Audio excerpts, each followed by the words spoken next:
Hello and welcome everybody to our WWE Clash at the Castle Scotland post show. My name is Ting here, joined in. I'm sitting in John Pollock's place because the man has some family business to take care of, and we wish both he and anybody celebrating a happy Father's Day this weekend, as well as a happy birthday to Mrs. Pollock as well. So, justifiable reason for John Pollock to take tonight's show off. But in his place is our man from the UK in Northern Ireland at a much better time zone than we typically speak to him at, Neal Flanagan. Welcome, Neal. Hello, it's great to be here, and it's doubly good to free up John to do something nice this evening. So, Yeah. I'm sure he'll have a good time. How exactly far are you from the Ovo Hydro? The Ovo Hydro, Yeah. as the crow flies, not especially far. Unfortunately, there's some water in between Ireland and Scotland, so to get there quickly, you need to take a flight. And it's a comically short flight. It's like 20 minutes or something like that. I don't even know whether they take the seatbelt sign, keep your seatbelts fastened sign off during the flight. No sooner have you reached your altitude than you're landing. So I've been many times to Scotland or to Glasgow because I had friends who were at university there. But Did you ever consider going to this particular show? No, not realistically. The pricing, for one thing, was pretty, I thought, compared with, I think I saw some comparisons with the Castle Wheels, where ticket prices were like 50 quid, 50 pounds. Here, way more than that. So I didn't consider it. Well, just a note on that. We, as many of you are already aware, we have Lucas Sharpio actually reporting for us and WrestleNomics this weekend. So he's about to attend the post-show press conference down there in Glasgow. And he wrote an article for us recently talking specifically about that, about how the get-in price for this particular show is something like $316. And I'm assuming that's American dollars. Whereas, like you mentioned, Neal, last time Clash at the Castle in Wales was £50. Now that was a stadium show. This is an arena show scaled to a much smaller, amount. But still, the ability to just be able to get into the building is considerably higher this time around. So he will be on with Pollock and Thurston this Wednesday talking about his experience, as well. Look for some written work from him over at postwrestling.com and also WrestleNomics. Neal, how active have you been sort of following the build to Clash at the Castle thus far, and what were your thoughts heading into the show itself? Pretty active in the sense that I do catch up with Raw at the very least if I'm not watching it live, which generally I'm not because it's like the school night of school nights, Monday night, and doesn't start till 1 a.m. in the UK. So I generally catch up with it the next day, which, as one of your callers, I think last night said, is a great, it's nothing like 3 hours once you cut out all of the ad breaks and once you cut out, here's what happened last week segments and stuff like that. So, no, I keep tabs on Raw and SmackDown every week. So going into this show, I thought it was a pretty good card. There were some matches I was more excited about than others, and they kind of lived up to those expectations, I have to say, as well. Okay. But I knew the crowd would be very hot, and that always adds even to what is, let's face it, a B-level pay-per-view. I'm curious to know from you, and certainly maybe from some of our listeners in the chat room, or people that might call in from the Post Wrestling Cafe later on, what about this card might have surprised them? What results might have surprised them? Predictions, I think, were kind of swing several different ways, whether it be the main event or certainly the Women's Tag Team Championship. So let's get into it right now. This is Clash at the Castle, taking place at the Ovo Hydro. Do not say OVO. A sellout of 11,000 tickets distributed according to WrestleTix. Now, the official number announced, at least by the WWE, is 11,391, as announced on the broadcast. There were moments, though, where Michael Cole on this broadcast said over 14,000. So, yeah. He went back by the main event to the 11,391 figures. So either a lot of people left in the middle of the show, or he was doing the old Maybe he's mixing up style. his decibel meter with his attendance figures. Maybe there's a turnstile count in there somewhere. I don't know, but 11,000 is what I'm going to personally go with here, according to Russell Tix. We got the kickoff, and I correct myself. The kickoff is now the press conference. The countdown is what precedes these events, and I do want to maybe mention some things from it because I'm actually finding these to be like more engaging, pieces of content produced by the WWE than just your typical panel discussion. Yep. For one thing here, they featured like a two-part interview with Drew McIntyre, hosted by Jackie Redmond here. And McIntyre talks about the importance of course, this show in Glasgow. He says he'll never be over the Cardiff disappointment at the hands of the Bloodline, and talks a little about his contract, and talked about wanting to take time off at the end of his last contract. He talks about losing his sister-in-law and wanted to be closer to his aging father, but he says his family sat down with him and they decided his career was too hot right now and it wasn't time to rest. He said he worked with the WWE to make a situation where he could give a lot to his family while still taking part in a full-time pro wrestling career. So this is like a bit more than I would expect out of like sort of what was largely an in-character piece. And I imagine there's enough truth to this to suggest that there's probably some sort of unique provision in his contract that is at least different from the previous one that might allow a bit more family time from him, which is sort of like kind of in line with what we know about the current regime.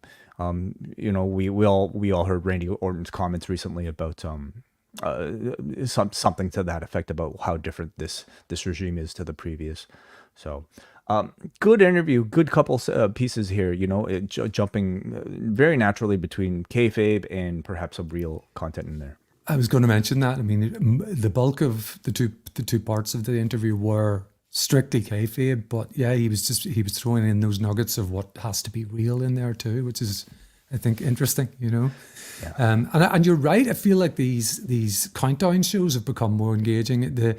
I started noticing it with Backlash in France, where they had some fairly amusing stuff that you just didn't see elsewhere, with KO sort of, going on a street tour of Leon and, buying some baguettes and things like that. It was good. Yeah. Yeah. And John and I, of course, we saw Pretty Deadly on SmackDown yesterday. And I think like everybody, we were, first of all, remembering who Pretty Deadly even were and wondering what they've been up to because they hadn't wrestled a match since March. Well, evidently they were practicing darts because we actually see a feature from Pretty Deadly with two professional darts players. And also making an appearance is William Regal, who actually played a significant role on this kickoff. He essentially was there with Pretty Deadly to kind of talk about darts and the importance and history of darts. But then we got a solo video with William Regal himself talking about his start in wrestling, the British heavyweight style, before kind of proceeding to talk about some of the participants, the Scottish participants on tonight's show. So at least on these countdown shows, his profile is sort of increasing. I do think they could condense it into 1 hour. I was quite surprised today when I checked, and it was the countdown show is 2 hours, and Cole, I think, was on for the first hour, and then Jackie Redmond took over the panel for the second. And there was a lot of filler too. They had a whole package on Roddy Piper, as though he was a Scottish hero, which was kind of weird. I mean, they did admit he's Canadian at some point in it, but yeah. About, I guess, for the 80s, as close as somebody from Scotland could get. Sure. All right, we get our opening video with Drew McIntyre as by far the show's biggest poster boy. He is by far the biggest baby face in the building of anybody employed by this company. And our announced team is Michael Cole and Corey Graves. Wade Barrett also joining them for this UK show. And we start things off with an I Quit match for the undisputed WWE Championship. It is Cody Rhodes versus AJ Styles.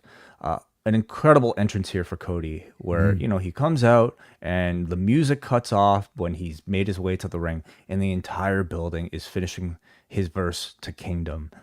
Incredible atmosphere. We see Mama Rhodes is here ringside as well. She'll play a part in this match here. Just an incredible atmosphere from the get-go. There's a small, unfortunate production flub to start, as Cody is keyed as the women's champion talent name. Did you catch this? I did, yeah. Yeah. I didn't screenshot it in time because I was watching on my television, but Well, the internet doesn't miss anything, and thankfully we have that up here. The women's tag team champion, one half, talent name. So he might own the rights to Cody Rhodes now, but maybe they're trying something new here with talent name. But the crowd makes us quickly forget that. They start chanting Cody Rhodes, in the same sort of melody from Friday. Do you know where this is from? I'm assuming football, but do you know specifically where? Yes, it is from football, but the essence is that it is the song "Daddy Cool" by Boney M. Daddy Cool, Daddy Cool. Gotcha. And so that originally was a famous football chant for a player called Harry Cool, which kind of rhymes as well. So they would sing that about him, and then it's just snowballed into a general football chant for anyone whose syllables will fit it these days. This is why we have you around, Neal, because I don't think John nor I would ever catch it. So. Look at that 70s vibe. Well, thank you very much here. So Cody Rhodes is taking on Damian Priest, and they immediately brawl to the locker room area in the back through the gorilla position. Some really good, intense brawling, I thought, again, amplified by this amazing crowd. Cody, back in the ring, locks in the figure four. There are no rope breaks here, but AJ manages to use the ropes to pull himself to safety. Styles on the floor delivers a brutal brainbuster to Cody on the edge of the announce desk. Styles then drives Cody headfirst in the ring bell, busting him open. Now, Neal, I wanted to get your take, because this blood was very bright red, and it led to at least some speculation I saw online about whether or not it was legitimate. To this point, I mean, blood in the WWE is still a very rarely seen occurrence, whether real or fake, but did you have any thoughts? My reaction was, particularly as it came from a cutaway to AJ kind of remonstrating with Mama Rhodes, that this was intentional. This was a blade, possibly. At least that was my immediate thought. Just the way it was there when we come back, in the way that a blade job generally is, when the camera pans back to him, he's bleeding. I don't think that's the case with AJ's bleeding later in the match, but either way, in both cases, it really did add something here. Yeah. My opinion is, I mean, it doesn't really matter to me. No. Like, I don't mind fake blood at all, especially when it's like used effectively to tell a story and looks real enough for me to get into the match. I thought in this instance, both of them I thought were well sort of placed moments in the match, and I thought both looked legitimate enough to tell the story that I think they were trying to. Yeah, I certainly don't think it was fake blood, because there were some close-ups where you could see a cut. So I think the question is whether or not it was hard way or bleeding. So the match continues here. This is when AJ Styles first starts trash talking to Mama Rhodes, Michelle Rubio here. And Michelle is very animated here. Certainly I felt more so than even against Dwayne. She's calling AJ an asshole, and she's shouting back. She does not say "fuck you, AJ," but the crowd does on her behalf. Yeah. And I think AJ throughout this match did an incredible job of just riling the crowd up even more here. He grabs a chair and wraps it around Cody's neck and Pillmanizes his neck, and Cody does not quit.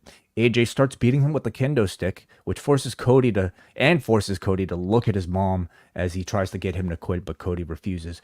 AJ then uses the belt to lash Cody several times, and caning and whipping, always great ways of visually drawing sympathy for a babyface here. So at one point, interestingly enough, AJ just, retreats to the floor to grab a bottle of water, and he whips it at Cody. So in the escalation of, I guess, kendo stick to, steel chair to kendo stick to belt, bottle of water wouldn't necessarily be like the logical next step. But agreed. I think the storyline reason for this was that Cody was kind of out, and AJ's arguing with the ref. He's sort of saying, call the match. And the ref is saying, no, he has to say, I quit. So I took it to mean, and I think even the desk did allude to this, that AJ was trying to wake him up with the water, just kind of revive him so that he could get him to say, I quit. See, in my mind, I'm thinking like, was there another reason for this? If they want him to no longer have the blood on himself, but then AJ bleeding afterwards didn't really kind of killed that logic. So he could have grabbed Prime. I think that would have been like, a real heel move to throw Prime at him. So AJ then grabs a black bag from underneath the ring, and he says, "I know what you're thinking, but I got something better than that," and pulls out a set of handcuffs as he continues caning Cody after handcuffing him. AJ yells at Cody's mom, saying this is all her fault. Again, starts that trash talking as AJ pokes a finger on Mama Rhodes' shoulder, and this prompts Mama Rhodes to slap AJ across the face repeatedly. Huge pop from this crowd for that. She seemed to really be enjoying herself here with a bit of physicality. AJ then wraps a chain across his, after threatening to attack Mama Rhodes with his steel chair. AJ goes back to the ring, wraps a chain across his arm to deliver the phenomenal forearm, but Cody by this point intercepts it by throwing a chair at AJ against the ropes. Cody then finds the keys and unlocks himself, and he starts using the cuffs as a weapon. Now AJ is bleeding from these handcuffs as Cody comes back, delivers one Cody cutter, two Cody cutters, and a third Cody cutter onto a chair as Cody now cuffs AJ to the rope as he starts whipping him repeatedly with the chair. Cody then brings in the steel steps, and as he's threatening to hit AJ with them, the threat alone is enough to make AJ Styles quit for a very lengthy match. I don't know if you have the time for it, but it felt like this one went quite a while. It was the guts of 40 minutes, I'm pretty sure. I didn't time 40? it exactly. Yeah, well, it seemed, I looked at the clock and it sort of that's a rough estimate taking into account the intros from the announced team and so on and the entrances. So before I get to your thoughts, maybe we should talk a little bit about the brief post-match here, because AJ or Cody, you get the sense, was very much trying to tell a bit of a sort of like, he's reached beyond his limit and he's no longer Mr. Nice Guy, because Cody is holding onto these steel steps as AJ at this point has already quit and lost the match. Cody still holds these steps above his head as he looks towards his mom and asks, "Should I?" And the sadist herself, Michelle Rubio, Mama Rhodes, says, "Yes." So the tribal chief has made her decision, and Cody Rhodes hits AJ Styles with these steel steps. A totally unnecessary, sadistic move from Cody, but a very satisfying one from this crowd. Your thoughts overall on this match? I really enjoyed it, and I loved the spot with the phenomenal forearm attempt. It just looked great, the chair being enough to knock AJ back and through the table. I just thought that was nice. The blood was good. Some fairly inventive spots. There's some sort of, the old, like, why in this universe do handcuffs have these incredibly long chains such that you can actually move them from behind your back and step through them and so on? But whatever, but very entertaining. Maybe they're like handcuffs for like really, really big. I don't know. Are there animals that would be handcuffed using something like that? Gorillas, maybe, or something. I'm not sure. Okay. I thought it was a really lovely match. Like, very well paced in escalation. Every moment I felt in this match was fully digestible. Like, I could still recall every beat of this match, and I felt like every gimmick was kind of maximized in effect. Between the table and the ring bell, to the kendo stick, to the chairs, to the handcuffs, to Mama Rhodes, to the steps. Finally, I thought it was very well paced, and it led to like it overall was a pretty safe match, right?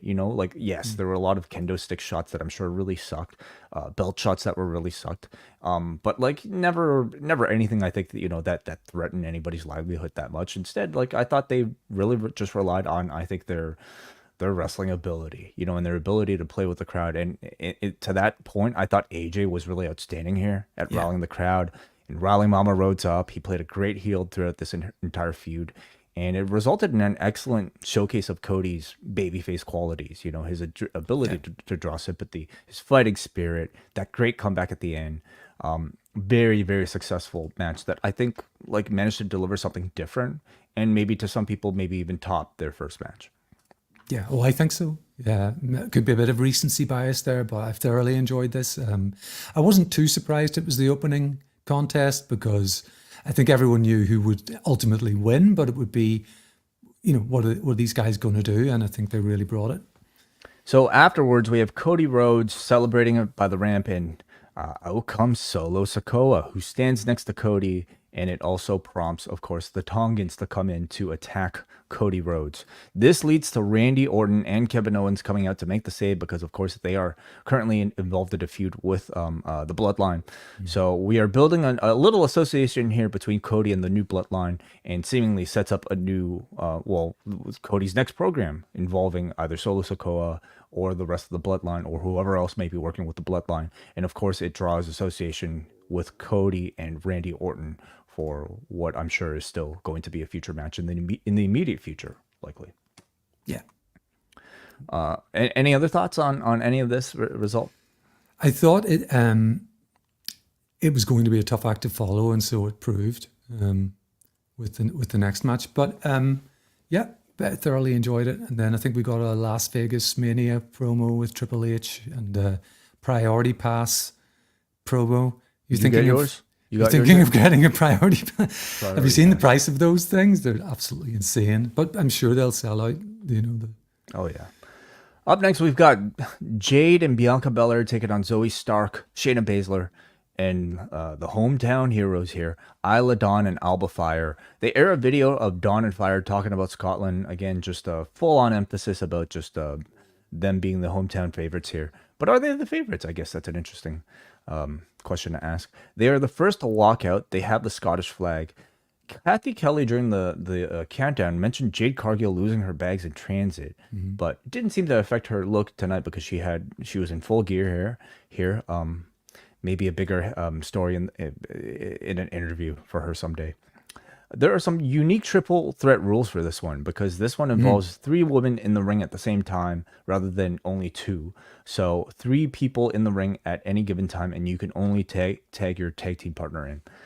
Fyre and Zoe start off, and they decide to double team Jade, and they do like a 2-on-1 test of strength with Jade fighting both of them off. Very old school, kind of cartoonish, but I thought it was really well done, and I was able to appreciate it for Jade. That was my thought too. Sorry to interrupt, but this was very old school powerhouse stuff. This was almost Ultimate Warrior level, especially when you get to the splashes as well. And I think that works for Jade. It works very well in the women's division. Some stuff doesn't work, as we'll get to, I'm sure. I love the idea of Jade being pushed like the Ultimate Warrior. Just full on intensity, like incredible look and just power. It was a very successful role for that particular type of performer, and I think doing stuff like this is a great way of using Jade and hiding other limitations at the moment. Cargill does her combo fall away slam and Samoan drop to both of the heels here, and she and Belair do their double team spots, ending with the double pose. Just really awesome from those two. The heel teams huddle on the floor and agree to start working together to take out Jade and Belair. So now it's a 4-on-2 for a good chunk of this match. The heel teams at this point start facing each other, and this is when Fyre and Dawn sort of transition into a babyface role as sort of your hometown heroes here. Dawn builds to a hot tag from Alba Fyre. She gets in a number of big spots against Shayna and Zoe, delivering a big flipping dive to the floor. The Tower of Doom from Dawn is delivered to Shayna and Alba Fyre. This also is followed up by a big superplex from Belair to Stark. And then we get a big hot tag to Jade Cargill, and she very unfortunately slips off of a springboard on the top rope and trips, gets right back up and completes the rest of the hot tag, ending with the powerbomb to Fyre. But definitely one of the more notable botches you could attribute to Jade on this run. But, I don't think it'd be held against her. Slips happen, but what was your reaction to the spot?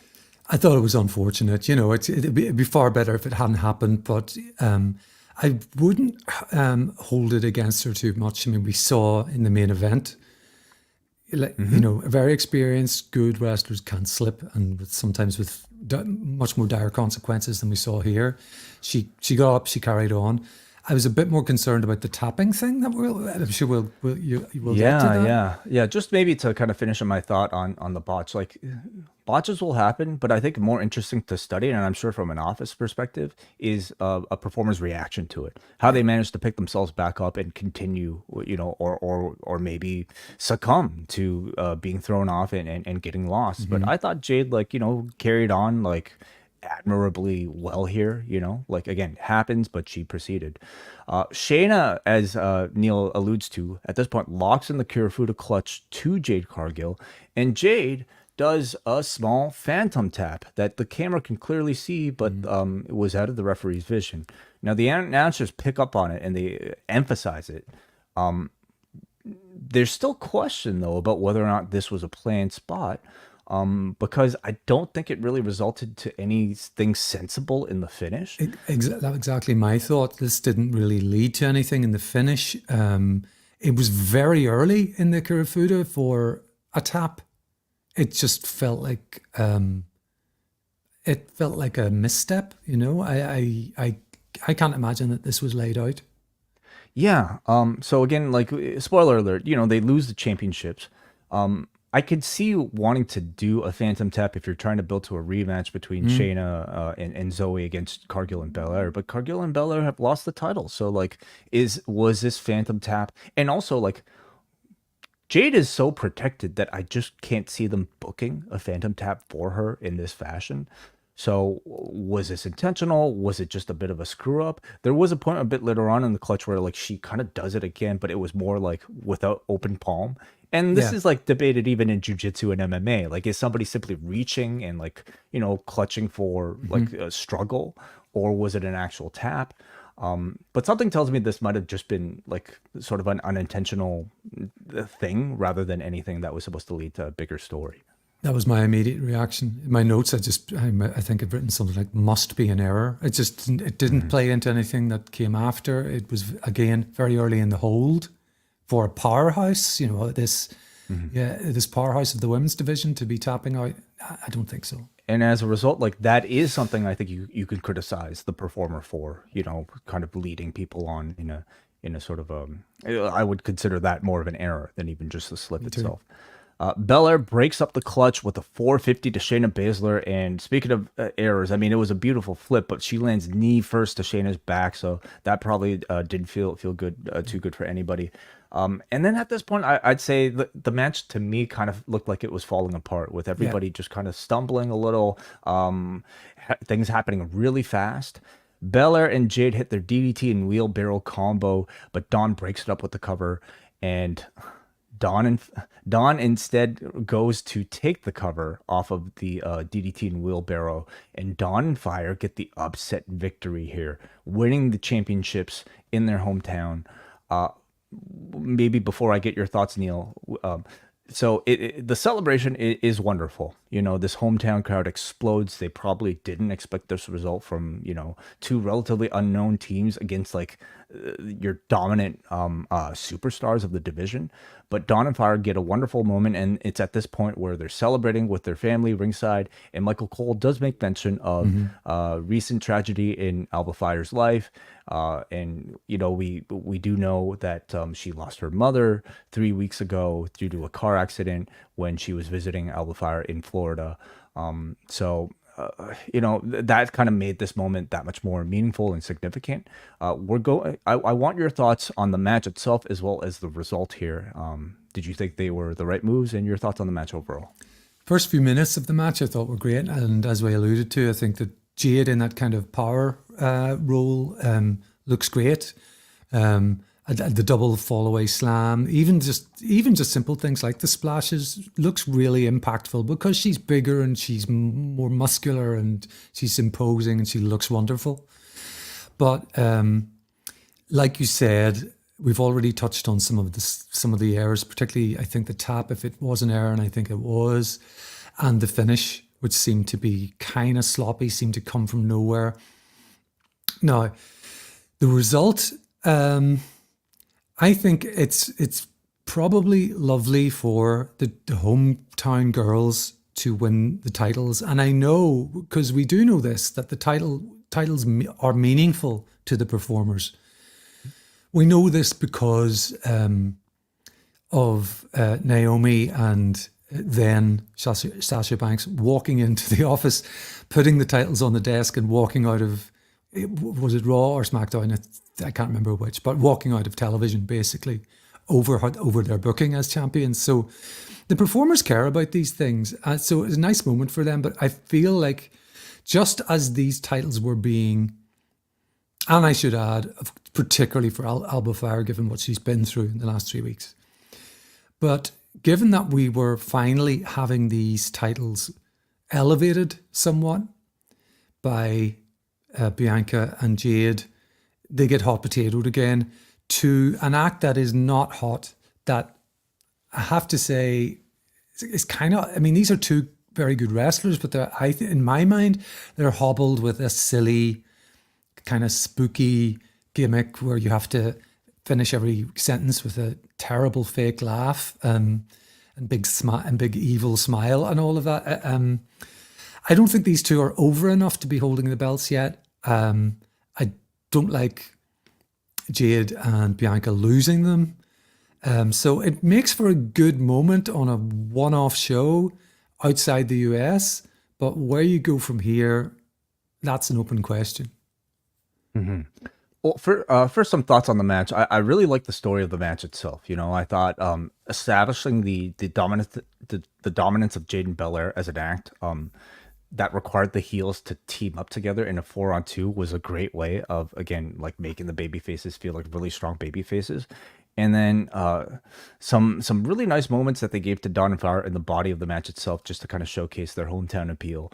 But I think I'll remember this match more so for some of the notable blunders from Jade and Belair here. Again, the slip, I don't hold against Jade Cargill at all. It happens. But it was sort of the awkwardness of the Phantom Tap. It was maybe even the 450, which I'm sure, that you don't even really fault Belair for. Like, that happens too. But it was just sort of a clunky rush towards the finish that I think maybe showed still a little bit more inexperience from Jade. But overall, like, good layer of the match, good crowd engagement as you would expect out of Glasgow. Execution, I just think, could have been tightened up.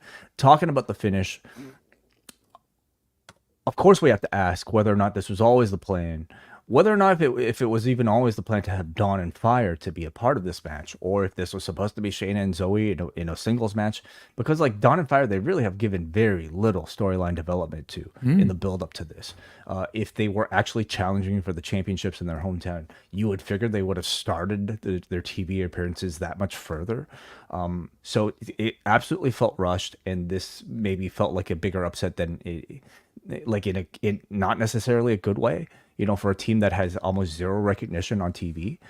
But tonight, especially when you have two other Scottish wrestlers that were about to lose their title matches, I think this is the one title change that was a good call. And again, especially considering everything in Alba Fyre's personal life, I also think it's a good move because Jade and Belair are an incredible act in the team, but they have no other competition to face right now.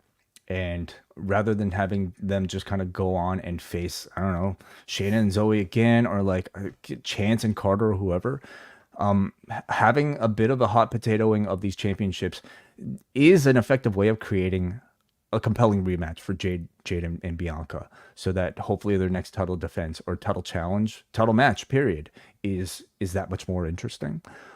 I don't think this is leading to Jade and Bianca breaking up yet. For one thing, I think Jade still really benefiting from being a part of this team. I think Bianca is really benefiting from being a part of this team. And I think there's a great story to be told potentially with their chase. And hopefully the biggest benefactors of all of that are Kaylee Ray and Isla Dawn here. Yeah. And not to be too negative as well, I should say, I kind of enjoyed, once I realized what was going on, the idea of this was basically the rules of a singles triple threat match with the tag. I was wondering why are all three in the ring at the one time? That's how dumb I am at the beginning. I didn't quite grasp the rules until it clicked, and then I thought, well, you don't see it too often, so it's something new. I like it too. Yeah. So do you think Fyre and Dawn carry on as baby faces, or do they just revert back to being witches? I think they revert back to. I hope someone comes up with better creative for these two, because they're good. They're good in the ring, but I hate their promos. Like you and John said on Rewind to SmackDown last night, they're they're not given much time to talk, and they don't say much that's really meaningful. Just anything that would be a little more real feeling to me would be an upgrade. Yeah. But that's for the creative team. That's what they get paid for. Up next for the IC title, we've got Sami Zayn taking on Chad Gable. Chad Gable earlier today confirmed to Gorilla Position that he had signed a new deal with the WWE. He says, quote, I've re-signed. Very important distinction here. Triple H took over and my trajectory changed. He's delivered on everything he told me. He said he was trying to find consistent places on TV for everybody. I'm like, I've heard that before. But then I saw it was true. So putting over Triple H and his booking for him. We have the crowd decibel meter back. And again, another QR code here telling us we've been warned and that the massacre is coming. Crowd cheers wildly for Sami Zayn with one of their football chants. We get some "We Want Otis" chants as well. Zayn is on the floor and stands next to Otis and Maxine, and this crowd, simply at Zayn standing next to Otis and Maxine, they're going wild for the visual of Otis. I guess almost like standing on the same side as Sami Zayn and therefore against Chad Gable. Gable gains the advantage in the match. He starts working over Zayn's shoulder and arm. The crowd is going wild with their chants all match, and Sami begins a one-arm comeback here, including a one-arm Michinoku driver for a 2 count. He tries for the blue thunder bomb, but his arm gives out, and it leads to Gable executing his own power bomb and a flying headbutt for a 2 count. There are more back and forth exchanges. They're both fighting over German suplexes, cross faces. This ends with Gable locking in the ankle lock and injuring Sami's ankle. So now it's his shoulder and his ankle that he's suffering from. Gable then hands the IC title to Maxine, and Maxine teases attacking Sami behind the ref, but can't bring herself to do it. This leads to Gable yelling at Maxine. As Sami sets up a haluva kick, Gable gets out of the way. Sami stops short just before hitting Maxine. This distraction is enough for Gable to hit the Chaos Theory for a 2 count. Gable then continues chastising Maxine on the floor, and this is when Otis decides to step in the way. Huge pop for that. Sami comes in, hits a tope con hero as Gable shoves Otis in the way to take the move. Gable then executes a moonsault plancha onto them both. Sami counters a second moonsault attempt with an exploder in the corner, but can't finish the match because of his bad ankle, so he can't hit the haluva kick. And then on the barricade, Gable again locks in the ankle lock. Sami escapes, but forces Gable to run into Maxine's already injured ankle. At this point, Otis is pissed off about this, and it looks like he's finally about to turn on Gable. Crowd reacts as such, but Otis shows conflict in his face and can't because he needs to fulfill his obligation by attacking Sami Zayn. So he's there stuck, choosing between Gable and Sami again, and Otis instead decides to not attack either of them and instead take Maxine to the back. So off of all of this distraction, Sami Zayn delivers a haluva kick to Chad Gable to get the victory. A lot happening in this one storyline-wise, but your thoughts on the match, Neal? Really enjoyed the match. Just for a quick swerve before getting into all of that, there was a lot of football chants here, if anyone was wondering. Sami Zayn's name was being sung to the song Baby Give It Up by Casey and the Sunshine Band. That's another football thing. Na na na na na na na na na na. Sami Zayn, etc. Remarkable. These deep polls, these football crowds seem to. You only have to watch soccer a bit, and you'll find these things. Do Gable is a wanker. That was another one to the song for what song the is conga. That? It's just called the conga. I think it was a hit in the UK. Do. Come on and do the conga. You're getting a lot of singing from me in this episode. Gotcha. No wankers mentioned in the original song. No wankers in the original song, no. Okay. Come on and do the conga is the lyrics of the original song. You're just a shit Kurt Angle to Gable, which is untrue, but anyway. So lots of that. But anyway, sorry, that's a diversion. The match, really good match between two really good wrestlers. I loved this. I'm kind of sorry the feud seems to be over. Sami did a kind of a, that's it motion to Gable at the end to sort of say that's your lot. That's your no more title challenges. I would have liked this to continue, or even for Gable to have won, as you and John alluded to last night. But it seems as though what they're going to pivot to is more a direction of Otis versus Gable. And it looks like sort of, Otis will be pushed beyond his limits. I think having Maxine hurt by Gable should have been enough to do that. But I guess, the idea is he wants to get her to safety. So that was the priority. Yeah. Those are my thoughts on where the story goes. But I really enjoyed this match. I think it and the opener together were probably my favorite of the 5 matches on the card. Yeah, from a wrestling standpoint. I thought it was a really well executed storytelling match. I thought, first of all, Zayn's shoulder and ankle injuries were both really well conveyed, and I think it helped make the majority of this match pretty compelling. Gable's technical work on those body parts were really strong. The section of them essentially kind of playing speed chess with each other, jockeying for position for those suplexes and submissions, I thought it was also really well done. But as good as we know their technical chemistry is, this match was going to always be largely built and remembered for all the Otis drama in between. And I think all of that was really well done.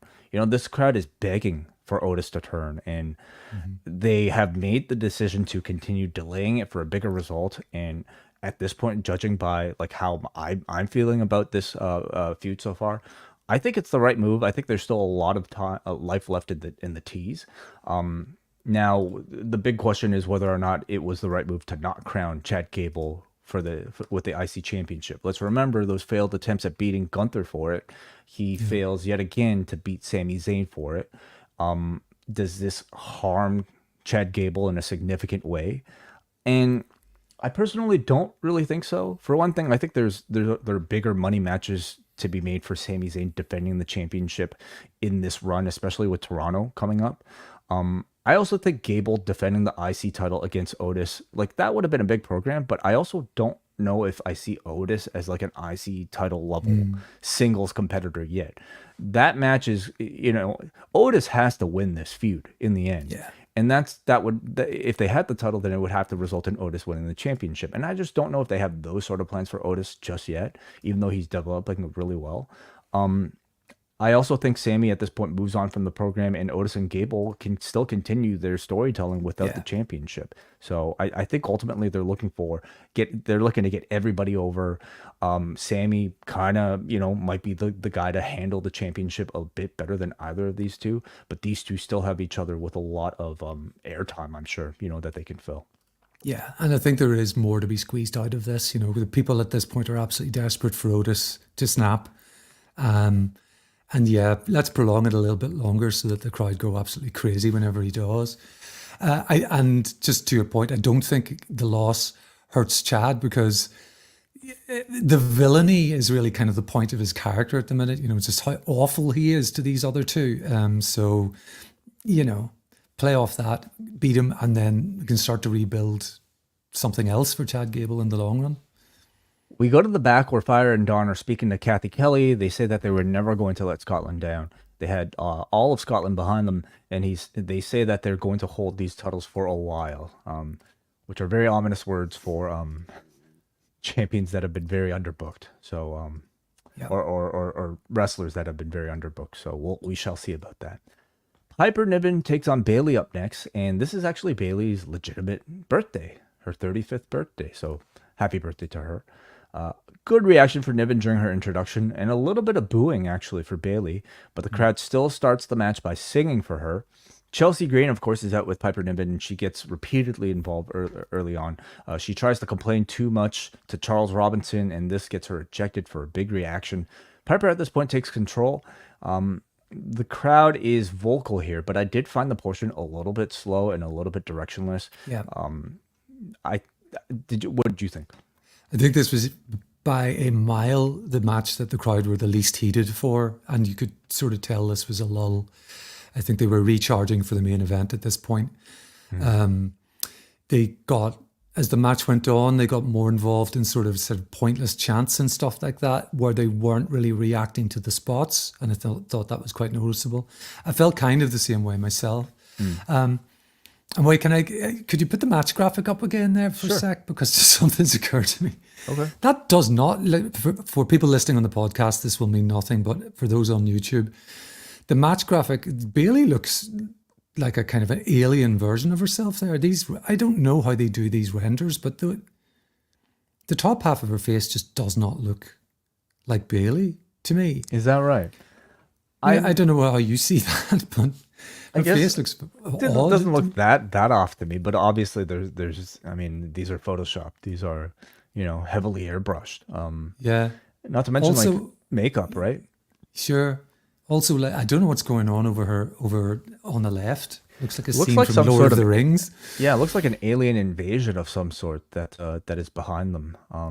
And on the right, we've got like a Scottish loch. That's fair enough, and a castle. But it's worth pointing out there are no castles in Glasgow. So Is that right? they were careful on SmackDown last night to show some old architecture. The Glasgow city chambers, I think it's called. Their city, where the city halls. It's an 1800s building. It does look, castle-ish, but there's no Glasgow castle. So I don't know what that is on the right. It's just generic stuff, I think. Well, fans looking to travel to Money in the Bank in Toronto may be in for a bit of a disappointment when they realize that there are no Niagara Falls in the city. I was this time last year, near enough. I was like a week from now last year, because I was reminded of that when John was talking about his car accident, because that happened that week, the week of right, yeah. of Forbidden Door. Yeah.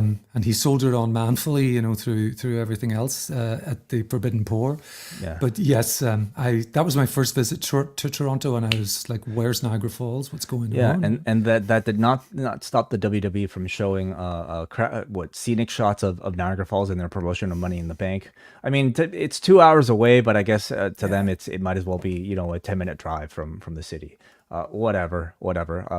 Just don't come here expecting Niagara Falls. What you'll find is Lake Ontario, which is certainly a much more disappointing body of water. Well, at least the beaches here in Toronto. All right, let's continue with this match. What a sidetrack, Sure. Neal.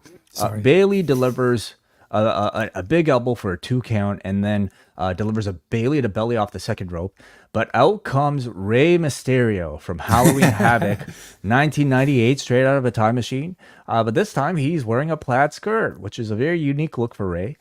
It is Chelsea Green in a Rey Mysterio mask, and she causes a distraction, allowing Niven to execute a huge Michinoku driver for a 2 count. Niven then hits a black hole slam on the floor. Crowd at this point is ramping up for her.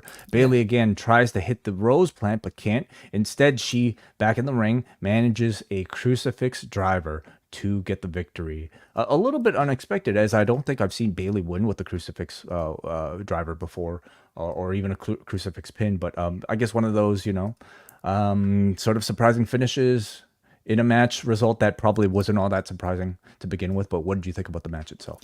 I don't want to repeat myself too much, but I think this was what people used to call a pee break match for a lot of people. It's just the crowd felt a bit mild rather than wild for it, and I had the same vibe. Maybe that's feeding off the energy of what you hear on television, but I didn't think in ring this was that great.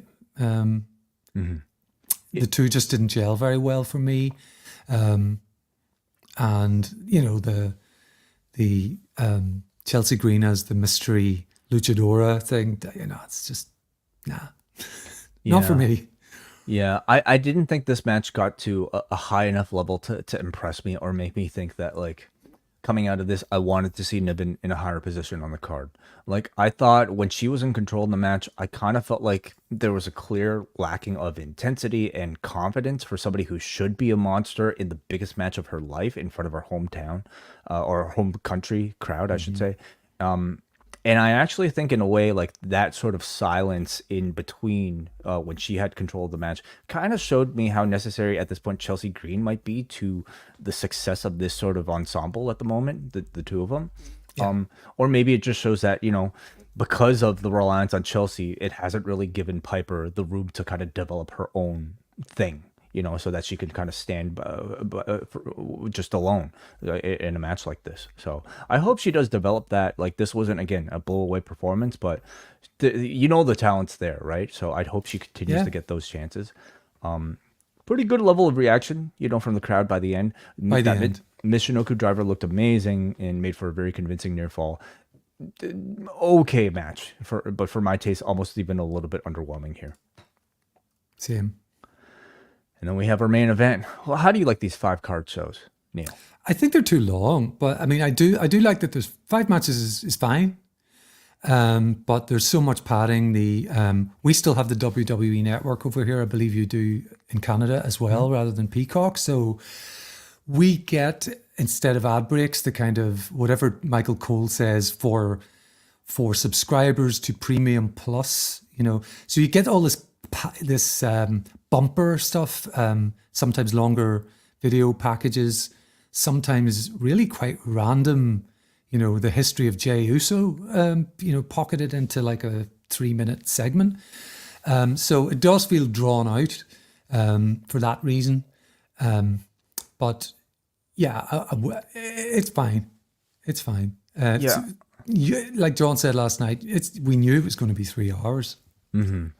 I, again, am somebody who like spends a lot of time maybe pausing in between matches just to kind of like draw my thoughts up and write down notes. So I'm always in a state of like catching up anyway. And therefore I really do enjoy the buffers, but I also recognize it's a very unnatural way of watching a professional wrestling show. And it still continues to be a pretty prolonged like criticism I hear from people that with 5 matches, these are really just stretched out with all this stuff in between.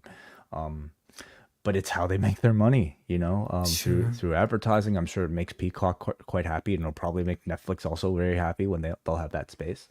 But speaking of which, the Prime logo on the top and bottom turnbuckles, is that new? I certainly haven't noticed it before. I've noticed them in the turnbuckles. You have? Yeah. Okay. Myself, yeah. So our main event is Drew McIntyre taking on Damian Priest for the World Heavyweight Championship. Due to the result on Monday, there is no Judgment Day in the corner of Damian Priest here.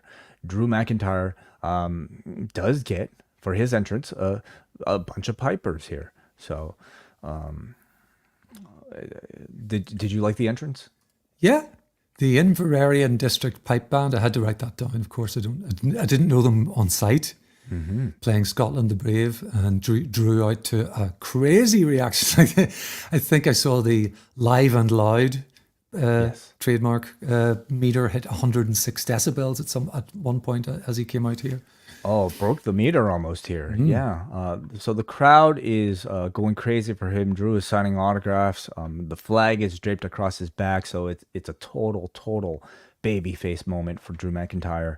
They even give Drew a little solo moment by himself after his music ends, just like standing in the ring with the crowd after this entrance. The atmosphere is incredible, and there are a ton of boos for Damian Priest, as you would expect.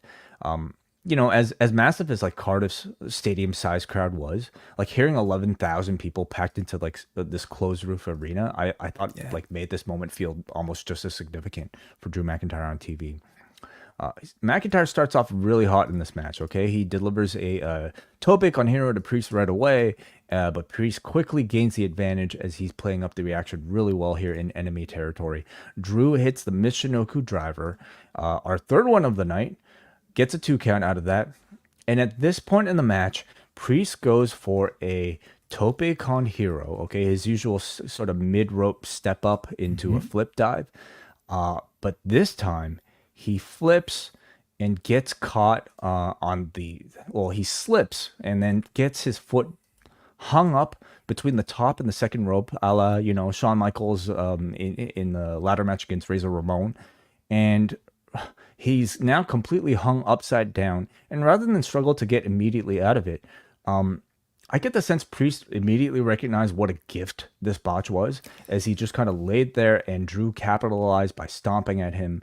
Now, I don't know what is being said in the press conference, but like, I'm sure the result of this is going to have some people debating about whether or not this was planned or whether or not this was unintentional. What did you think, Neal? I can't imagine this was planned. I think you would try this and get it right 1 in 1,000 times.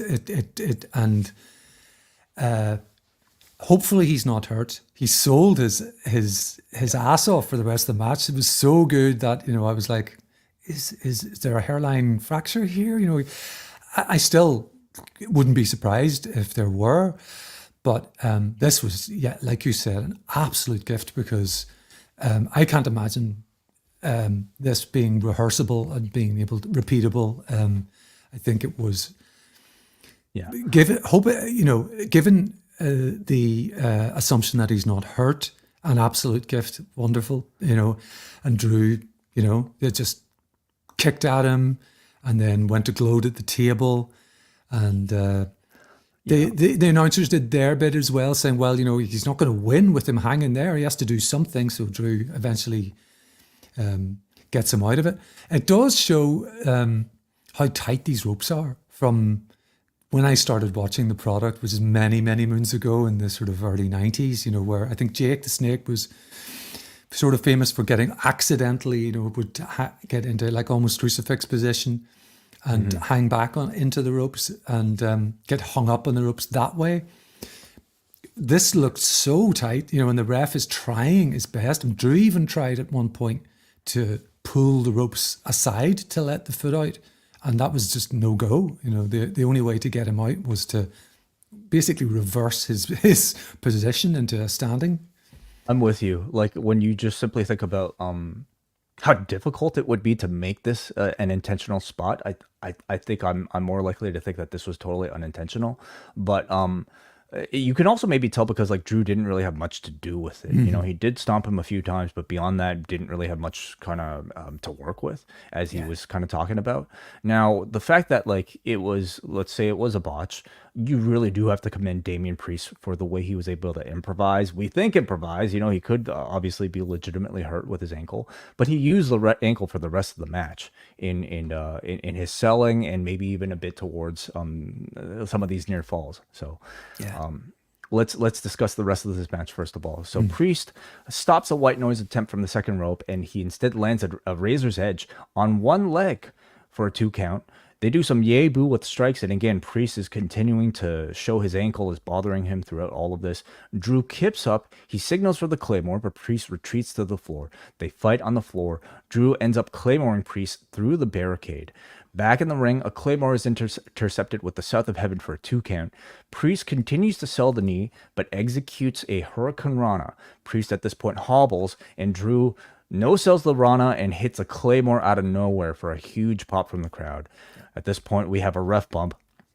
Damian Priest counters the Claymore with the powerbomb. The South of Heaven is countered with another Claymore, but there is no referee to make the count. The crowd is, at this point, counting to what, like 10, 11? Yeah, at least. There's no referee until one finally comes into the ring, back towards the camera. 1, 2, and the crowd stops. And with his back perfectly turned to the camera, we see a slicked back-haired man. It is CM Punk wearing a referee shirt. Now, how did CM Punk find a referee shirt that quickly and put one on before coming out here? Good question. Let's not overanalyze. I think he just maybe looked at the averages of these types of matches and knew that at some point there'd be a ref bump and he'd be able to come in here to assume this role. Drew chokes Punk in the corner, and Punk at this point low blows Drew McIntyre to huge boos. The audience is throwing up their middle fingers at CM Punk. He's officially the biggest heel in the building, as I think he expected to be. Priest at this point delivers a South of Heaven when the actual referee comes to, and Drew McIntyre loses yet again in his home territory. The crowd is totally deflated, as I think is the intended reaction. But your thoughts, first of all, on the match and the result in the ending? Really enjoyed the match. I think it was enhanced by the rope spot and the crowd throughout being so mega hot. I loved the camera work on the mystery referee thing. Now, when even before they panned around and you saw CM Punk's face, I was like, why would a referee stop at 2? There was no kick out. Oh no, he's there, and there he was. And I thought it was cool. It's the crowd were unhappy, but some of them, this Punk is making his way to the back. He's getting hugs from some guys at the entranceway, middle fingers, like you said, from some others. But great surprise, because I feel like as lately as last week as last night, there was no real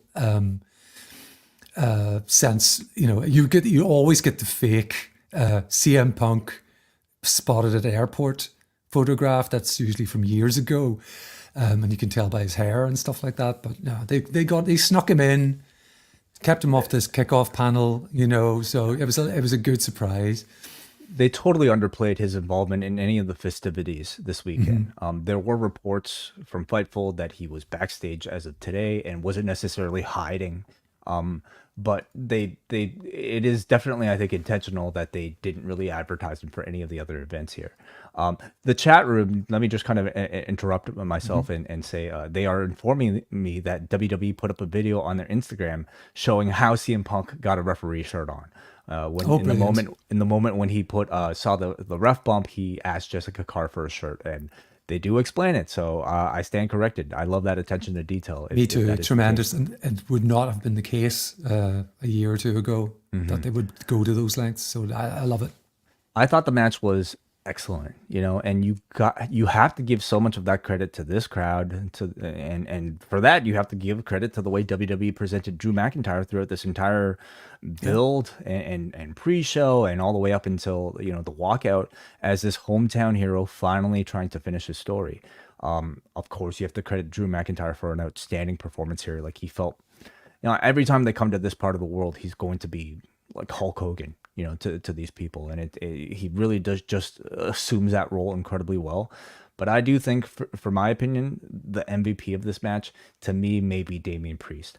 I thought he had a career-defining moment for himself here with the botch in the ropes. By the end, he had me questioning whether or not it was a botch at all, with the way he managed to make effective use out of that ankle injury.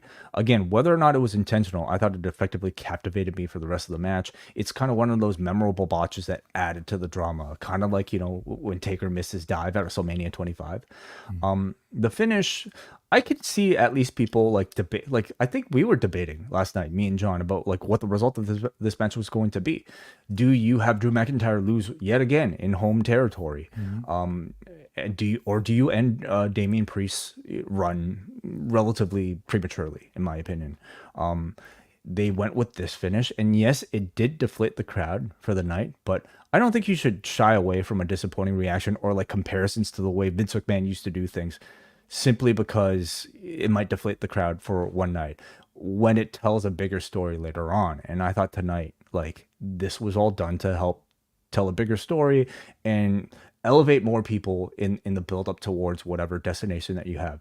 Keeping the title on Priest continues to put a huge feather in his cap. Again, had a great performance tonight that I think they'll be emphasizing on Raw, talking about how he managed to, hurt his ankle and yet still managed to beat Damian Priest, regardless of the CM Punk involvement.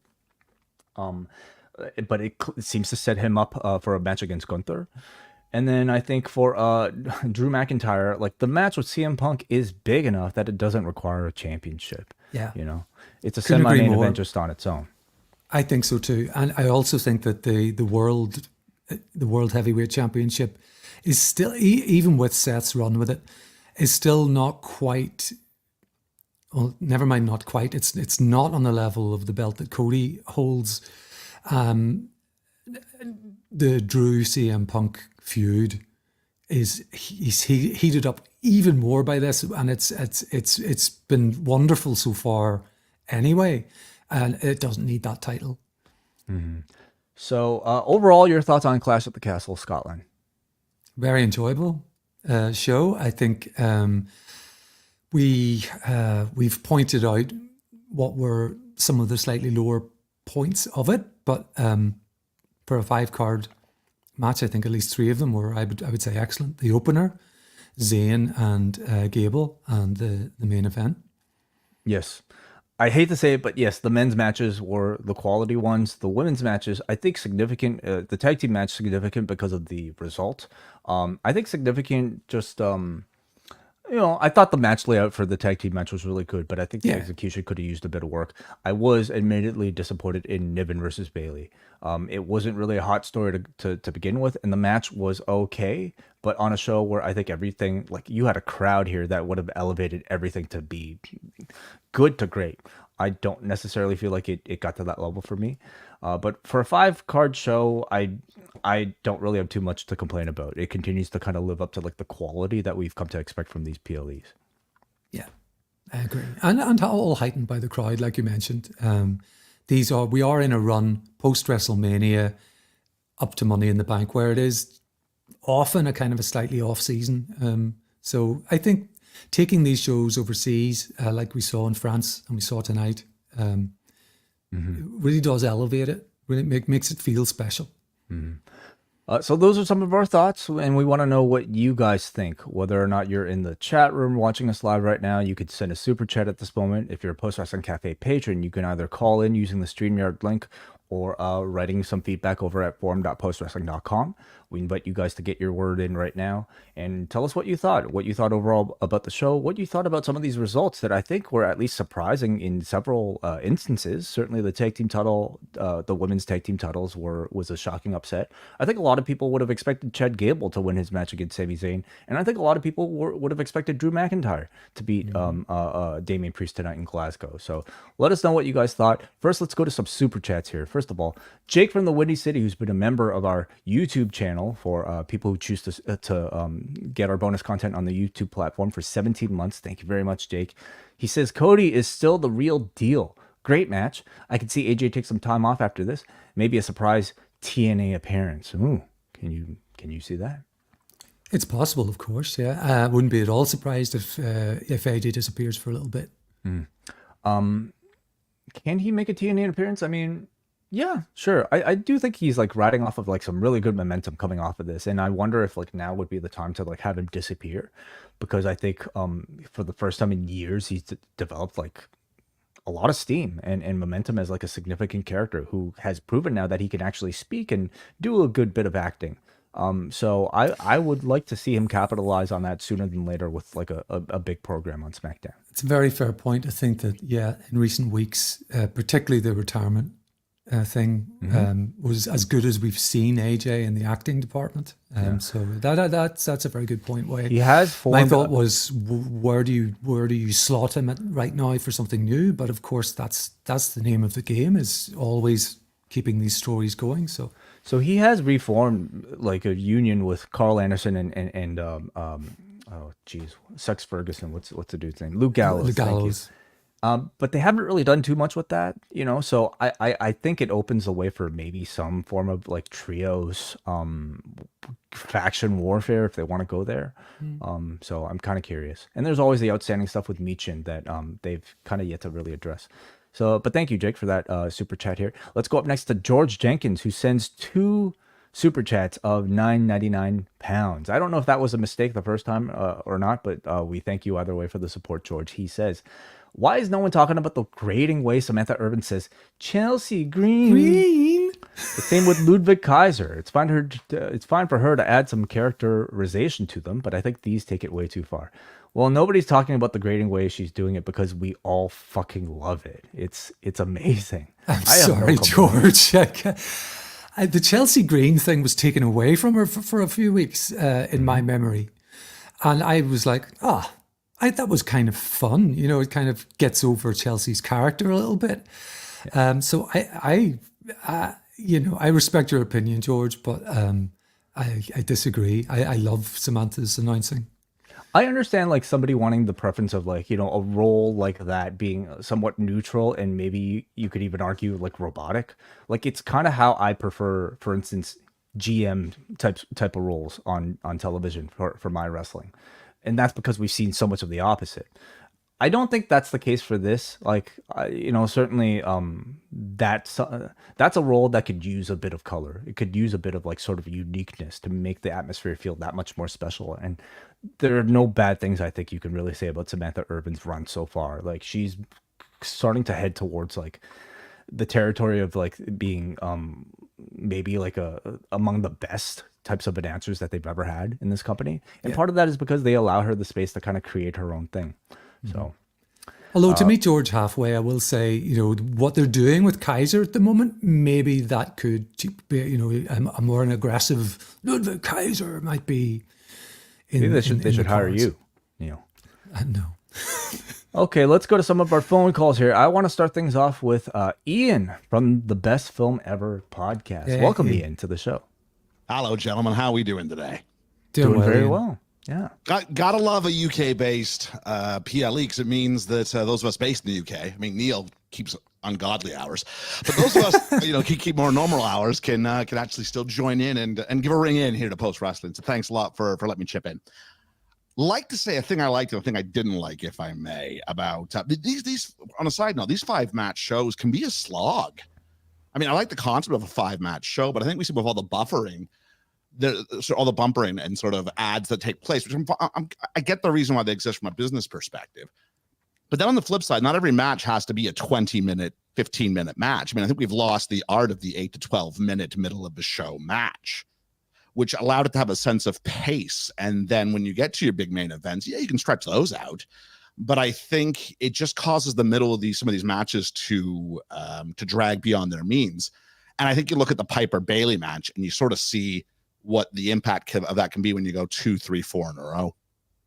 Something I liked was the Punk spot, where the camera's from behind and it shows, and it's very reminiscent, I thought, of Shane from Survivor Series 98, where Austin looks over and he gets the middle finger.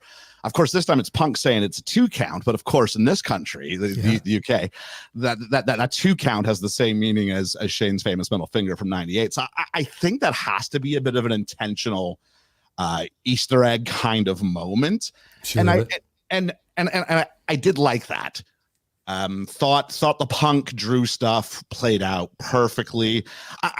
It seemed like, at least from my perspective, that when he was going up the ramp, there was an awful lot of support for Mr. Punk, if I may say so. I'm not sure it was the deflating moment, at least from watching it on my TV. I didn't see the great Punk is the villain of Scotland that maybe they would have liked. I wonder how much of that was, oh my God, it's CM Punk, he's right in front of me, for those folks who were at the barricade. Whereas perhaps if you rose back, they're more inclined to give the finger.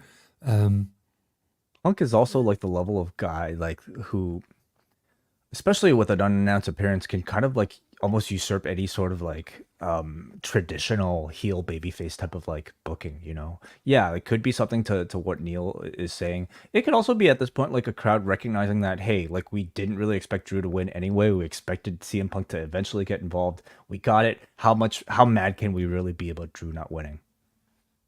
Maybe. Agreed. Just one more thing, if I may. As much as I love Sami Zayn in all things, I felt this is the time to pull the trigger on Chad Gable. And I think even anything he does with Otis is going to feel like a step down at this point. And it got me thinking, this Otis Gable story. We've seen stories like this before, where it's been the sort of dominant party who's abusing the person who's aligned to them. And it seems that once the moment of the rebellion actually occurs, that's usually where these sort of storylines peak, is in that exact moment. Whether you're looking at DiBiase and Virgil, whether you're looking at Miz and Sandow, once they go through that initial moment of the rebellion, it seems like that storyline dies. And I would just hate, I think if you have a title on the line, it lets us Gable move beyond that onto something else. And I worry, without the title in play, Sami would be fine with or without that belt. I think Gable could have used it, especially if you're going to put him in something with Otis for a while. It's going to feel, I think, like a step down. And then I don't know what Gable does long-term beyond this. I'm happy for the rise in his profile lately. I just feel that if you wanted to make Gable, maybe I'm just being a pessimist, curious to see what your thoughts are, but this was the opportunity to sort of redefine who this guy is in the Triple H era. I can totally understand like that sentiment. But I'm more prone to think actually like that Sami would be kind of lost without the championship, like Sami, for one thing, I think they want at this point this very well built up IC title after the Gunther reign to be, I think, on somebody who could be like a very close second headliner, down from like your world champion level guy. And as much like as I think like Chad Gable has like impressed, I think Sami Zayn is more that guy.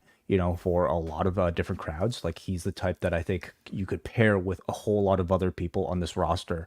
Whereas Gable, he's really hot right now with Sami. He's really hot with Otis. But beyond that, still somewhat unproven, but also this Gable Otis storyline. There's enough meat there that I think it's going to take up a lot of TV time, and he's still going to be a major presence on the show. Whereas without the championship, I don't exactly know where that leaves Sami Zayn. Yes, of course they could build up to another program, but his also feels much more appropriate for like his character feels much more appropriate as like the proud champion, and I think there's still a lot of life left in that. All right. Thank you very much, gentlemen. Appreciate your time. Thanks, Yeah. Ian. Thank you so much for the call, Ian, from Cheers. the best film ever. Let's go up next to Andy B. Welcome, Andy. Hi guys, how are you doing? I hope you're having a good weekend. Doing well. Very Thanks, good, man. Andy. Oh, you're muted right now, Andy. Pardon me. Guys, I wanted to say the build to the top 3 matches I thought was very good, and I thought all 3 of them delivered. I thought the other 2 matches were a little bit softer than I would have liked. That being said, when I come back to the finish of the Chad Gable Sami match, like I'm okay with it because I think over the last few weeks, like there's been like this Gable Otis subplot that's been going on. So I think you can still like kind of have them do their match and have like the Creeds help Gable win that match, and then like you can come back to Gable versus Sami Zayn at SummerSlam. And then you can bring back Otis as like Gable's first challenger once he eventually goes on to win that belt. For me, I think there's still a lot of story to be told between Gable and Sami Zayn, and it's better for Gable to ultimately get that win when the focus isn't on this subplot that we have. I think there's plenty here with Otis. It doesn't necessarily have to be the one-off Otis snaps, beats down in the middle of, some other match. Gable, I think Gable would probably get the better of him in some way, whether, as you say, it's with the help of the Creeds, who we've seen in sort of these Easter eggy background conversations or whatever. And then we can build to the match.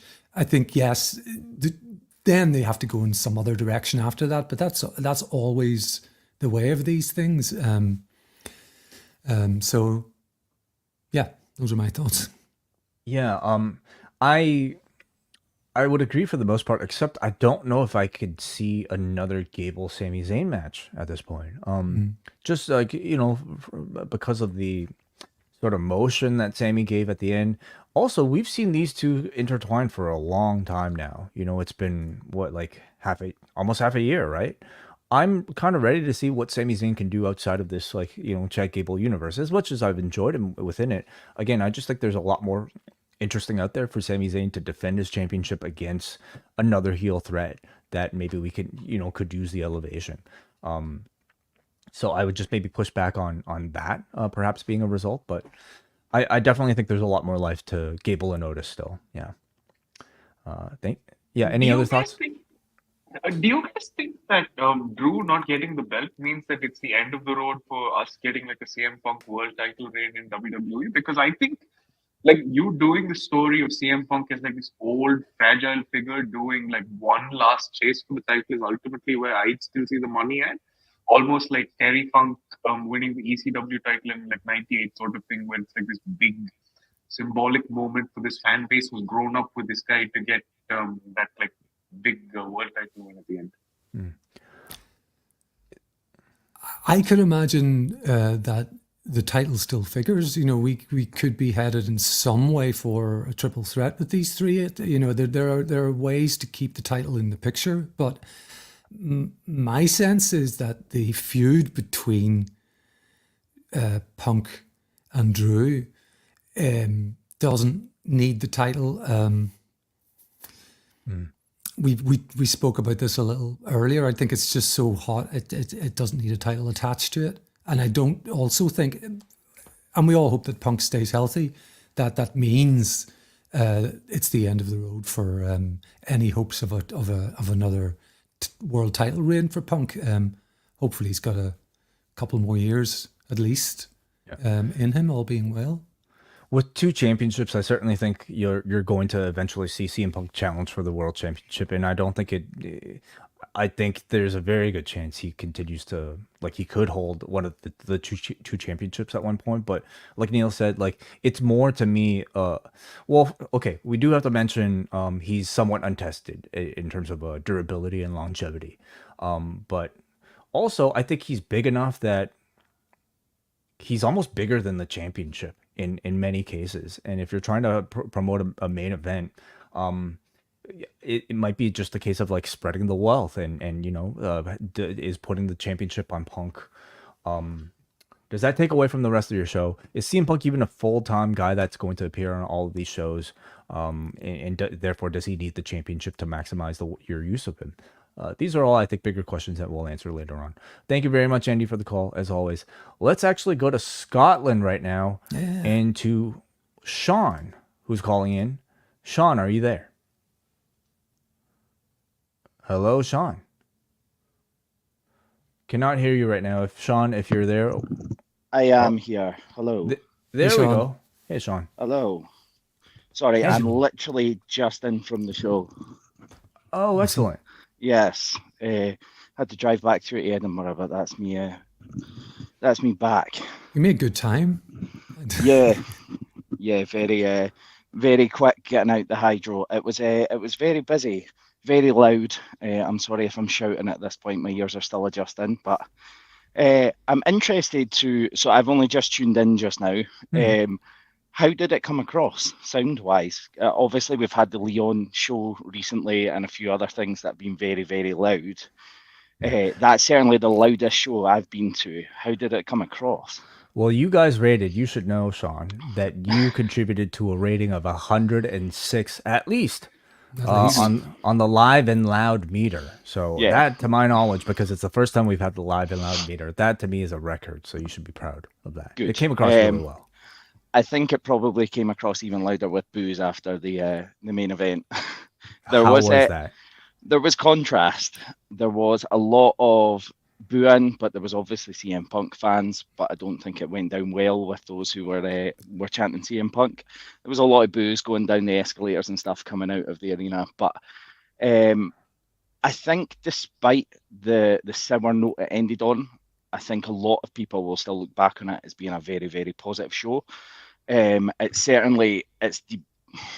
been to a couple of Manias before. I've been to a lot of UK TV tapings and a lot of different things. It was my favourite show I've been to. And I think I was with my brother as well. He was much the same. So I've put in feedback later. You don't have to read it now, but I'm really hoping this is enough for us to get more shows coming back here. So I definitely want to speak to you about some of the live reactions to some of the booking tonight, because I've already seen some reaction in the chat, maybe criticizing some of the booking decisions. Some surprising results here, and let's start things off with the Isla Dawn Alba Fyre title win. Your reaction to that and the reaction you would say from the crowd. So, me personally, I could feel that it was kind of coming. Like, I thought if there was going to be any title switch to get that cheap Scottish pop, it was going to be in that match. It frees up Bianca and Jade for doing more things in a singles capacity. I don't think it's going to be a very long reign for them, but it was a cheap pop we could get. However, I think it probably came across on camera. It certainly came across in the arena that they got the quietest response for any of the Scottish competitors. So although it made sense for them to do it that way, I think if you're actually looking for that reaction at the end of it, that was probably the quietest one they got. The match was a little bit sloppy at times. I know one or two of Jade's spots. I'll be interested in seeing it back, but the reaction was great come the end of it. But I think it would have been bigger for Piper and significantly bigger if Drew had went over. And how about Sami Zayn versus Chad Gable with the involvement of Otis? What were some of your memories from that? So the crowd really got into Otis. The crowd really got into it in general. I think, to be honest, it was a lot of people wanting to be that good crowd. So I love Chad Gable. I think he's great. I would have loved him to win the match, but I was very much boo Chad Gable, yay Sami Zayn, to try and get the reaction you're wanting. Sorry if I'm sounding a bit hoarse. I was very much trying to cheerleader my section to try and get things going. But good man. Yes, thank you. Yeah, I thought it was a great match. There was good involvement. The spots of some of them you could see coming a mile away with the chop block seen on the outside and Otis coming up, but it doesn't mean it wasn't done very, very well. I thought they could have pulled the trigger either on Chad taking the title, and then it sets up a triple threat between Otis and Sami, or Otis costs him in some way and that actually sets up the feud, whereas just now they're still kind of dangling the carrot. They've not pulled the trigger on it as of yet, and I worry about it fizzling over time if they don't actually capitalise on it. But it was hot. It was really over in the arena. And I was saying to Way earlier, Sean, that on television at least, it was the match that the crowd seemed to be most into, at least from the standpoint of like repurposing football chants. You know, you're a wanker and you're just a shit. Kurt Angle. There was loads of kind of that sort of stuff. I think, to be honest, people were trying to be original throughout. However, that was the one where they caught fire. There was quite a few other points, but it was very much the just stick with the tried and tested for a lot of them. So I think that's the one where more people were willing to be a bit more outlandish with their football chants. But good, I'm glad that came across. I think it was because there was more of a variety of people to get behind as well. It wasn't just because you had that outside with Otis as well. It encouraged a bit more variety. Piper Niven versus Bayley. I think maybe Neal and I were at least in agreement that it might have been the quietest match of the 5 on the card. Did that come across the way to you? It did, despite me trying. I think people were burnt out. Compared to when I've been at Manias or other shows before, we all know the Vince booking style when it's a 7-8 hour long event that it ebbs and flows, but it's so hard for people to get to the end. The greatest thing that's came for me from the Paul Levesque era is the 5 match cards. It's like the old takeover setup that you're getting quality over quantity, but because of the involvement of the people who were in it and because how hot the crowd was early on, there was always going to be that lull or people saving themselves for the main event. And unfortunately, I feel like this match suffered because of that. In saying that, I still think it picked up for certain points. I felt bad for Bayley because she's the face going into this match, but she was never going to be the face. Like, I'm sure it came across. SmackDown was a lot quieter, but still you got UK fans, especially Scottish fans, always seem to love Bayley. I think it's, Neal, you'll know about the terrible, terrible DJ Otzi song from back in the day, Hey Baby. Yeah.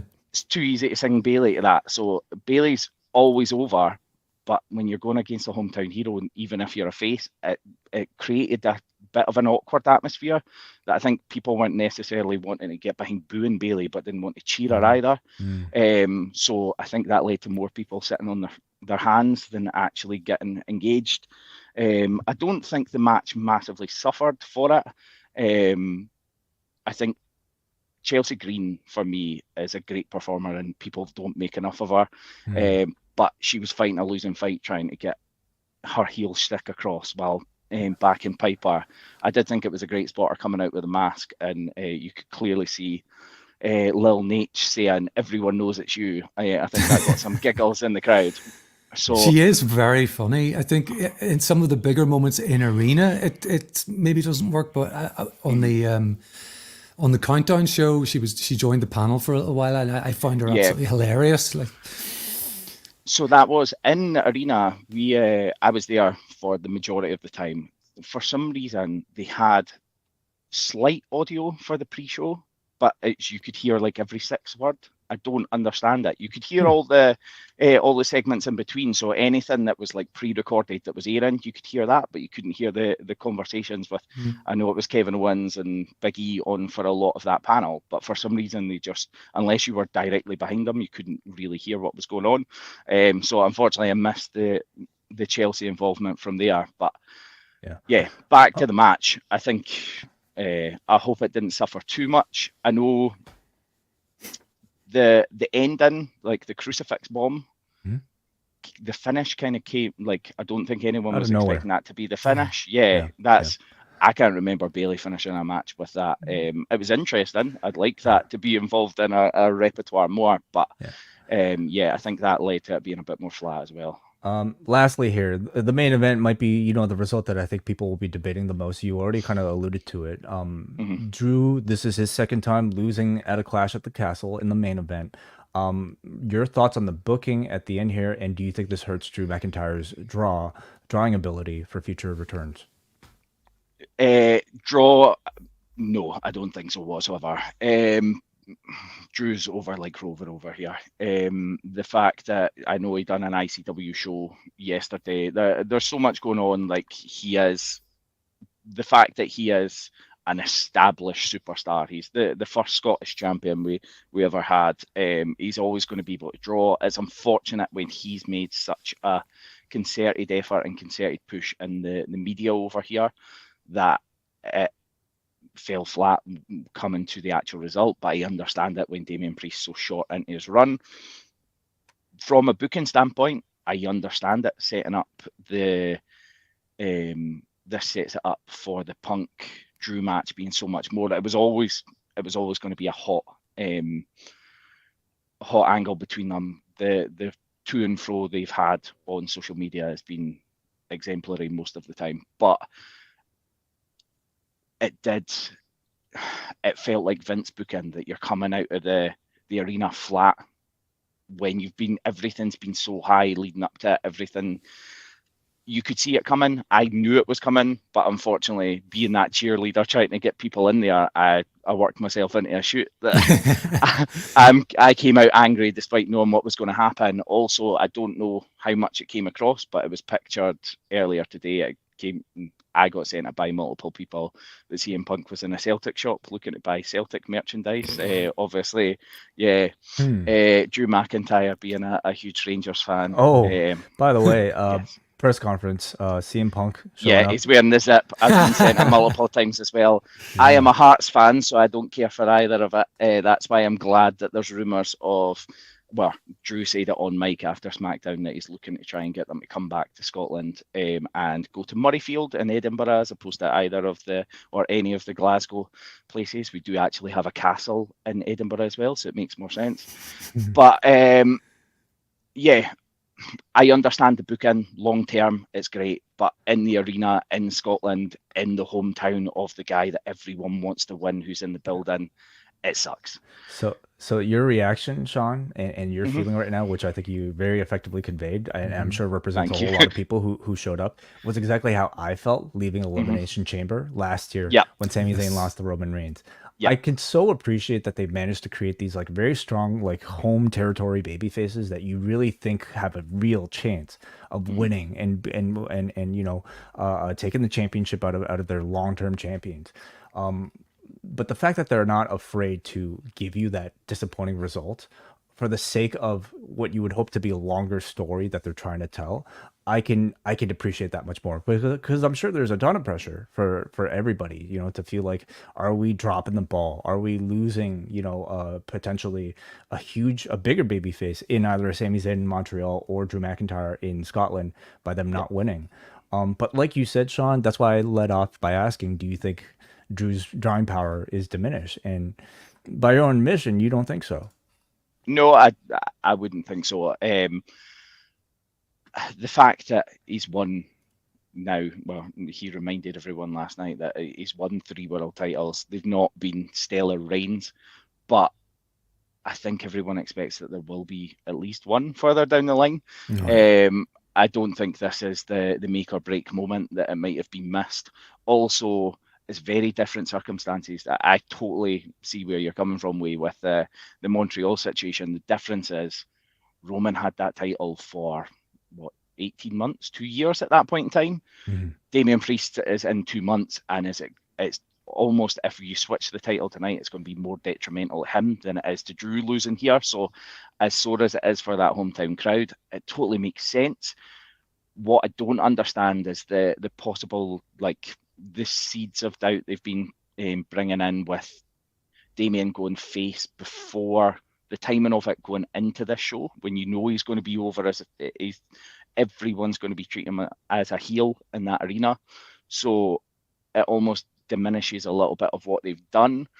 I almost thought there might be when there's the ref bump, one of Judgment Day comes out, almost costs him, and it's only CM Punk that salvages it for him, so that then leads to him there. So I don't know how they're going to do that with the booking. I don't know if it came across as well on the Tron. They were showing replays of the match, but there was a little bit of a face-off between Punk and Priest when he was coming up, so I don't know if that's going to play any part in it as well. But yeah, I understand everything that's went on. I understand what's gone on before, but I still think it's it touched a little nerve with a lot of people that were there.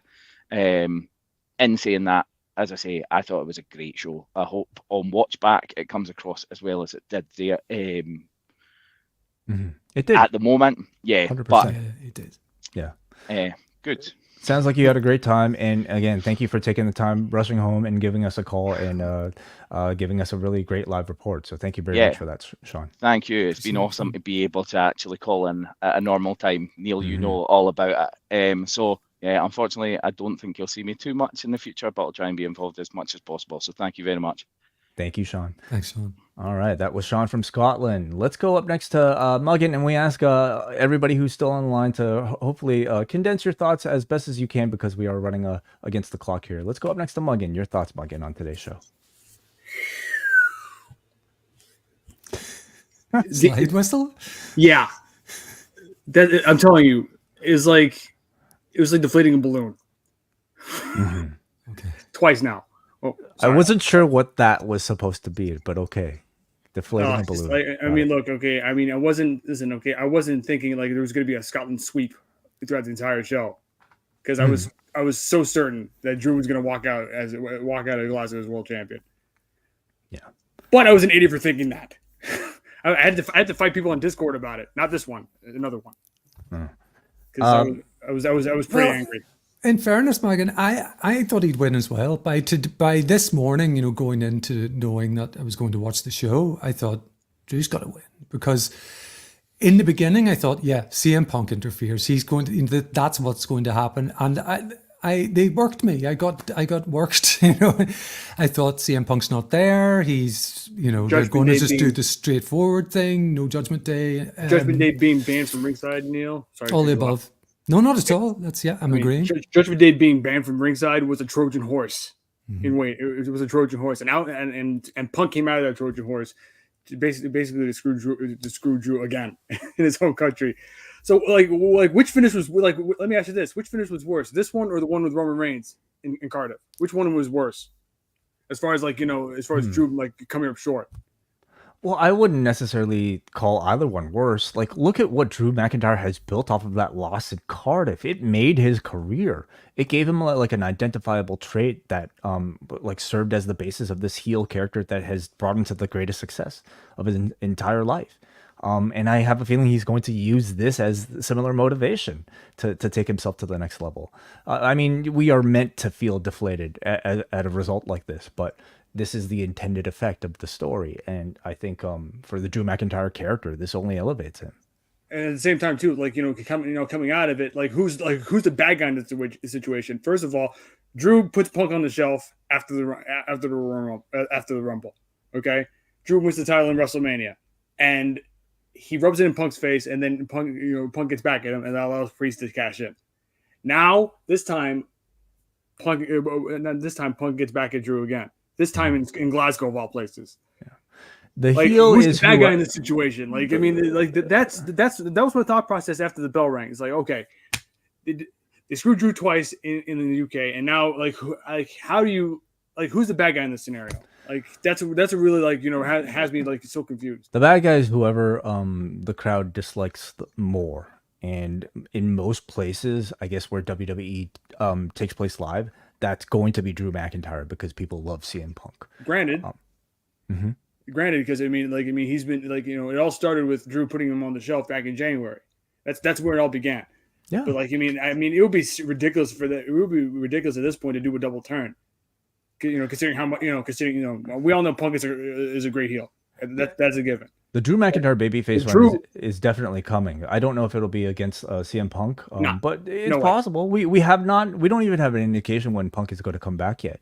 And then again, wait. Coming out of it, I mean, Gunther's lying and waiting because he may veto his shot at SummerSlam and wait till Berlin for his chance at the championship. It's possible. And I don't know where. And also, the rest of the show was great, despite my anger over what happened. I'm trying to keep it together. I'm trying to keep it together. We appreciate the I Quit match was great, and it was very nice to see Alpha Fyre and Isla Dawn become women's tag champions, considering what I was going through over these last several weeks. Yeah. And what I did like about it is that Jade nor Bianca took the fall. That right there is key. And I do think there's still a lot more in the tank for those two as a tag team, because I fear they don't. I hope they don't speed up Jade versus Bianca right now, because they got more in the tank as a tag team. Thank you for your thoughts, Megan. Appreciate it, as always. Thank you, guys. Thanks for letting me rant. All right. Let's go up next to, let's go to some of our written feedback. And if our last guest still happens to be in the chat room, we might go to our last guest. But first, forum.postwrestling.com, where all of our Patreon patrons can write their thoughts. And we go to Jeremy from Texas, who says, the show started hot with Cody and AJ. I liked how they set up a potential 6-man at Money in the Bank with Cody Orton and KO against the new Bloodline with that subtle tease of Randy looking at the title. I didn't even notice that. If there's a title you could flip to make the crowd happy, it's those women's tag titles. But that changed for the main event. There was chatter and solid reason for CM Punk to interfere, but those people paid a lot of money looking for a big Drew title win and didn't get it. Sure, CM Punk is a heel in Scotland, but you go back to North America and he's a babyface again?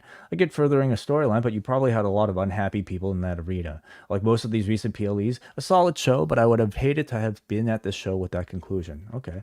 It's understandable to feel that way, Jeremy, but again, I think Sean was the perfect example. Somebody who left disappointed at the result, but still felt very satisfied at the show that they were given. I think that's exactly the type of reaction you want. We might have all, were you disappointed, Neal, watching Infinity War when the heroes lost?